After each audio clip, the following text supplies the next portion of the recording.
caso de Natalie Holloway y Stephanie Flores, dos jóvenes en diferentes países que tuvieron un trágico y desenlace final. Joran Andreas Petrus van der Sloot, nacido el 6 de agosto de 1987 en la ciudad holandesa de Amren. Sus padres, Paulus van der Sloot, era abogado, y su madre Anita van der Sloot Hagen, profesora de arte. En 1990 su familia se mudó para Aruba, donde fue un estudiante de honor en la Escuela Internacional de Aruba. Sloot era una estrella de fútbol y del tenis en la escuela, compitiendo en el tenis dobles con su padre en la Copa Aniversario de Mount Achandon en 2005 y esperaba jugar para la Universidad de Saint Leo. La madre de Sloot dijo que era un mentiroso habitual y tenía tendencia a escabullirse de la casa por la noche para ir a los casinos.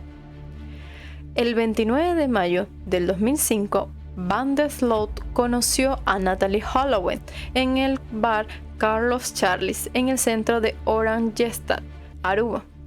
Holloway era una estadounidense de 18 años que estaba de vacaciones en Aruba para celebrar su graduación de la escuela secundaria. Holloway y Van bebieron y bailaron juntos en el bar, cuando el bar cerró a la 1 a.m. Holloway fue vista por última vez saliendo en un automóvil con Sloot y dos hermanos, Deepak Kalpoe, de 21 años, y Satish Kalpoe, de 18. Natalie Ann Holloway nació el 21 de octubre de 1986 en Clinton, Mississippi, y tenía un hermano menor llamado Mateo. Sus padres estaban divorciados desde 1993. Ella era una estudiante de Mountain Brook, Alabama. Holloway, que tenía previsto volar a casa más tarde el 30 de mayo, no se presentó a su vuelo de regreso. Su equipaje completo y su pasaporte se encontraron en su habitación del hotel, por lo que las autoridades de Aruba iniciaron la búsqueda de Holloway en todas las islas y las aguas circundantes, pero no la encontraron. Al principio, cuando no encontraron a Holloway en el lobby, pensaban que iba a llegar dentro de poco, debido a que la noche anterior sus compañeros habían hecho una fiesta y habían tomado. Indicaron que quizás la joven se había quedado dormida en algún sitio y que ya regresaría, pero con el pasar del tiempo, pues se dieron cuenta que eso nunca ocurrió. Cuando las autoridades empezaron la búsqueda, una de las estudiantes indicó que había visto a la joven Holloway subirse a un coche junto con un joven de nacionalidad holandesa llamado van der Sloot, que la habían visto en el casino la noche anterior rondando por la zona. También habían visto que en el coche habían dos personas más. En las investigaciones hay varias circunstancias misteriosas. Por ejemplo, cuando los investigadores fueron hasta donde estaba Sloot, lo interrogaron. Él simplemente había dicho que sí, que había conocido a la chica, que la llevó hasta su casa o hasta el hotel y la había dejado allí, y ellos simplemente siguieron. Igual los hermanos Kalpoe también dijeron lo mismo, que habían estado con ella, que habían tomado y simplemente la habían dejado. Pero como hasta el momento no habían encontrado ninguna evidencia que hubiera algún crimen, pues lo dejaron ir. Cuando la familia de Holloway se enteró de la noticia de la desaparición de su hija, tomaron un vuelo directo a Aruba para ver cómo seguía el proceso de la investigación. Pasaron días, semanas y todo giraba en torno a van der Sloot y los hermanos Kalpoe, pero aparentemente no tenían evidencia de nada. Varias veces los hermanos fueron interrogados y dieron diferentes versiones. Una vez que investigaron a Sloot, se dieron cuenta que mentía. Incluso llegó a decir en una de sus versiones que él no había llevado a la chica al hotel, sino que la había dejado en una playa porque la chica dijo que quería estar en la playa, y de lo cual él se había arrepentido. El reportero holandés Peter R. de Vries afirmó que había resuelto el caso de Holloway. La emisión salió al aire el 3 de febrero de 2008. La transmisión incluyó extractos de un material grabado por las cámaras y micrófonos ocultos en el vehículo de Patrick van den Aer.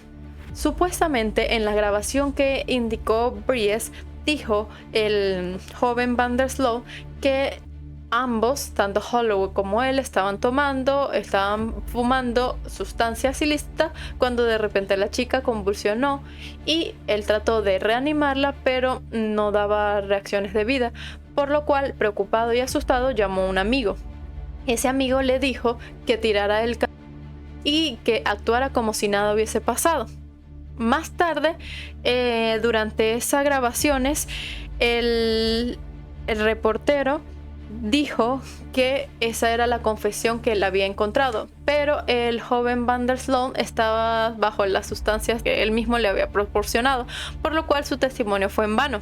Incluso se cuestionó sobre por qué este periodista había hecho eso, para qué publicar eso en una cadena de transmisión de aire en vez de dárselo a las autoridades, porque todavía estaba en proceso, pero no había ninguna investigación, porque todo el proceso se había congelado, no había nuevas pistas, no había nuevos sospechosos, ni había nuevas evidencias. Pero el periodista, en vez de entregar esa información a las autoridades, decidió publicarlo en una cadena de televisión para ganar fama y prestigio, por lo cual muchas personas criticaron su modo de hacer las cosas.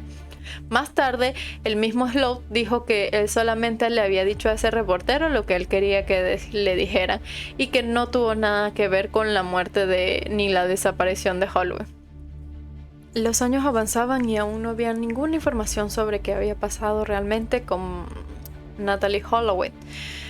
Su madre, Beth, enfrentó varios pedidos de extorsión tanto de varias personas como del mismo Joran Van der Sloot. Prometía darle información sobre el lugar donde había descartado a cambio de grandes sumas de dinero. En una ocasión inclusive le pidió $250,000, pero Beth se negó rotundamente y le indicó a la FBI lo que había sucedido, de que Sloat lo estaba extorsionando. Como ella quería saber desesperadamente qué había pasado, le dijo a la FBI que le tendieran una trampa o que ella tenía el dinero. Simplemente quería saber qué había pasado con su hija y quería cerrar ese caso. A los investigadores se le había ocurrido atraparlo por fraude para meterlo preso, por lo cual supuestamente hicieron una trampa, pero todo salió pésimo. El 10 de mayo del 2010, después de que Sloat los llevara a mostrarle el jardín donde supuestamente su padre ya estaba muerto, había enterrado a Natalee, el FBI le dio un anticipo de $25,000, $10,000 en efectivo y $15,000 que fueron depositando a su cuenta. Sloat había sido muchísimo más rápido que el FBI porque el criminal pudo viajar debido a que no había ninguna orden de arresto a su nombre, por lo cual nadie en el aeropuerto lo detuvo y en el Perú tampoco. Y fue así como Van der Sloot llegó a Perú, Lima, y conoció a quien sería su próxima y última víctima. Stephanie Tatiana Flores Ramírez tenía 21 años, era una estudiante de economía y era hija de María Elena Ramírez y Ricardo Flores, expresidente del Automóvil Club de Perú, empresario y corredor de autos. Tenía un hermano llamado Enrique. Vivían en el barrio Chacarilla de la capital peruana. El 30 de mayo del 2010, exactamente 5 años después del crimen de Natalee, fue estrangulada en el Hotel de Tact, en el barrio de Miraflores de la ciudad de Lima, Perú. Se dijo que la noche en la que la joven murió había tenido una discusión con su padre, ya que era rebelde y le gustaba jugar póker. Salió con sus amigas y luego con alguien que había conocido hacía un par de días, el joven Joran Van der Sloot, que estaba en el casino también jugando póker, y fueron a su habitación de hotel. Su cuerpo fue encontrado días después en la habitación 309 por una de las empleadas de la recepción. En la madrugada del miércoles del 2 de junio, cuando la recepcionista atendió el teléfono, era una llamada para un ciudadano holandés de una mujer del casino Atlantic City, pero en la habitación no respondía nadie. Chequeó entonces el estado del cuarto y vio que el extranjero había debido 2 días de alquiler. Entonces decidió subir a la habitación. Fue entonces cuando golpeó sin obtener alguna respuesta, pero se escuchaba el televisor encendido. Fue al primer piso y le comunicó el tema a la administración, que le indicó que volviera a la habitación con una llave. Al entrar, observó que la señorita Stephanie se encontraba tirada en el piso. No hubo que investigar demasiado. La habitación estaba bajo el nombre de Van der Sloot y él se había ido del hotel sin devolver la llave. Esta vez su padre Paulus no pudo ir a su rescate, ya que había muerto de un infarto el 11 de febrero de ese mismo año, jugando al tenis.